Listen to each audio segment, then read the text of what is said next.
السلام علیکم ورحمۃ اللہ۔ بسم اللہ الرحمن الرحیم۔ جہاد کا صحیح مطلب کیا ہے؟ آج کے دور میں ہمارے دیش میں جہاد لفظ کا استعمال کافی ہو رہا ہے۔ لوگ اس لفظ کو لے کر طرح طرح کی باتیں بنا رہے ہیں اور جہاد کی پریبھاشا کو غلط طریقے سے پورے دیش اور دنیا کے لوگ بتا رہے ہیں۔ آخر اسلام میں جہاد ہے کیا؟ آج کے اس ویڈیو میں ہم اسی موضوع پر بات چیت کریں گے کہ اسلام اور جہاد کا کیا تعلق ہے۔ اسلام میں جہاد کیا ہے؟ آج کل کے دور میں غیر مسلمان جہاد کا مطلب لڑائی، دھوکہ اور کسی پر حملہ ہی سمجھتے ہیں، لیکن کیا انہیں معلوم ہے کہ حقیقت میں جہاد کی پریبھاشا کیا ہے؟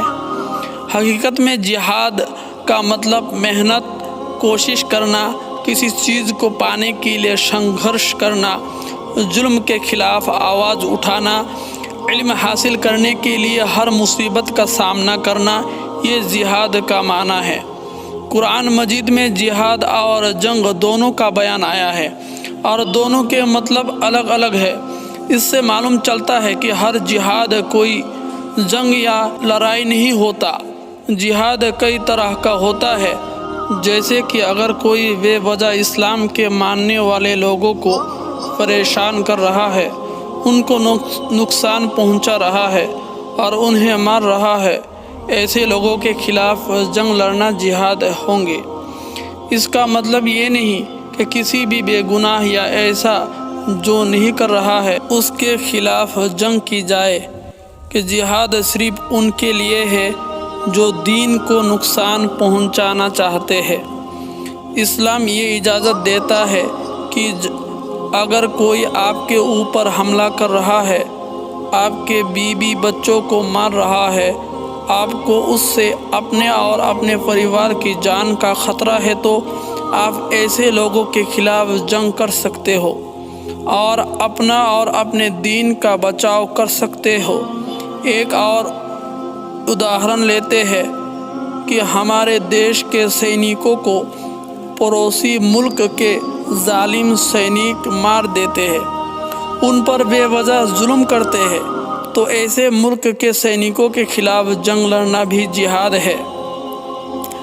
حالانکہ ہمارے دیش اور کئی دیشوں میں ایسے ظلم کے خلاف قانون بنے ہیں، ہمیں پہلے اسی کی مدد لینا چاہیے۔ لیکن اگر قانون کسی سمے میں آپ کی مدد نہیں کر پاتا ہے تو آپ ایسے ظلمی لوگوں کے خلاف آواز اٹھا سکتے ہو۔ جیسا کہ کئی مرتبہ کچھ حملے اور ایسے گھٹنائیں اچانک ہو جاتی ہے، ایسے سمے میں آپ ہی کو اپنی جان بچانے کے لیے دشمنوں سے سامنا کرنا پڑتا ہے۔ ایسے سمے میں اسلام اجازت دیتا ہے کہ آپ ایسے موقعوں پر دشمنوں سے لڑیں اور ان کا سامنا کریں۔ اس کی اجازت صرف اسلام میں نہیں بلکہ کئی اور دھرم میں بھی یہ بات کہی گئی ہے۔ اگر ظلم بڑھتا ہی جا رہا ہے اور کوئی راستہ نظر نہیں آ رہا تو انہیں روکنے کے لیے جنگ کر سکتے ہو۔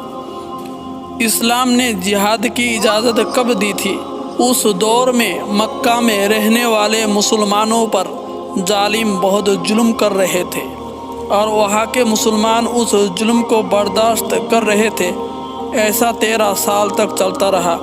ایسے سمے میں مکہ کے مسلمانوں کو اپنا گھر و کاروبار چھوڑ کر مدینہ شریف جانا پڑا۔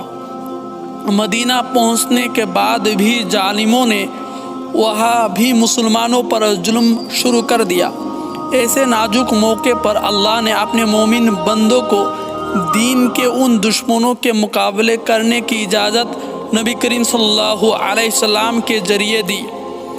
اجازت ملنے پر ہزار ہتھیار بند پہلوانوں سے مقابلہ کرنے کے لیے 313 مجاہد اپنے رسول صلی اللہ علیہ وسلم کے ساتھ بدر کے میدان میں پہنچے۔ یہ اسلام کی پہلی جنگ تھی اور اس جنگ میں آپ کی فتح ہوئی تھی۔ اللہ کے رسول صلی اللہ علیہ وسلم نے تلوار کے زور سے کبھی اسلام نہیں پھیلایا، بلکہ دنیا کو تلوار کے استعمال کا سلیقہ سکھایا ہے۔ انہوں نے بتایا کہ ظلم کو روکنے کے لیے کبھی کبھی ہتھیار اٹھانا ایک ضرورت ہی نہیں بلکہ فرض بن جاتا ہے۔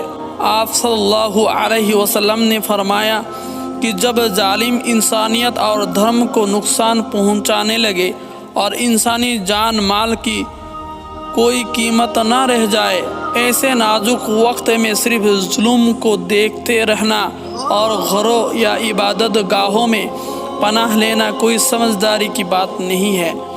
ایسے موقعوں پر ظلم کے خلاف میدان میں اتر جانا اور ظالموں کا صفایا کر کے پوری دنیا کو سکون اور چین کا ماحول دینا ہی انسانی فرض ہے۔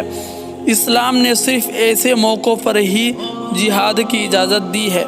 آج کل جو دیکھنے کو ملتا ہے کہ کچھ گروپ کے لوگوں نے اسلام کے نام پر بے گناہ کچھ لوگوں کا گلا کاٹ دیا، عورتوں پر ظلم کیا، ان کے ساتھ غلط برتاؤ کیا۔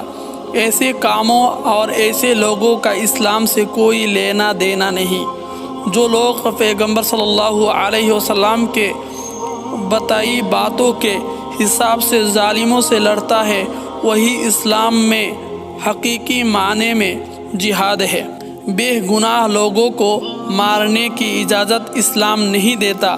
اسلام صرف انہی لوگوں سے لڑنے کو کہتا ہے جو آپ پر ظلم کر رہے ہو۔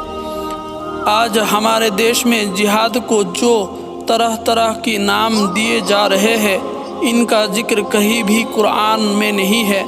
آج کچھ لوگ ہر غلط چیز کو جہاد سے جوڑ رہے ہیں۔ ایسے لوگوں سے یہی درخواست ہے کہ ہر غلط چیز کو اسلام سے نہ جوڑے۔ جو غلط کر رہا ہے اسے اسلام نے یہ کرنا نہیں سکھایا ہے۔ کسی کی غلطی کو پورے اسلام سے جوڑنا بیوقوفی ہے۔ تمام مسلمانوں سے گزارش ہے کہ کوئی بھی ایسا غلط کام نہ کرے جس سے دوسرے لوگ صرف آپ کے نام کو دیکھ کر پورے اسلام پر انگلی اٹھائے۔ بے شک آپ اپنے حق کے لیے لڑو، کامیاب بنو، دیش اور دنیا میں اپنا اور قوم کا نام روشن کرو، ضرورت پڑنے پر ظالموں کا خاتمہ کرو، یہی اصلی جہاد ہے۔ اور اس ویڈیو کو ہر مسلمان اور غیر مسلم تک پہنچاؤ تاکہ جہاد کا صحیح مطلب ہم سب کو معلوم ہو۔ آپ سب سے گزارش ہے نئے باتوں کو جاننے کے لیے ہمارے چینل کو ضرور سبسکرائب کریں۔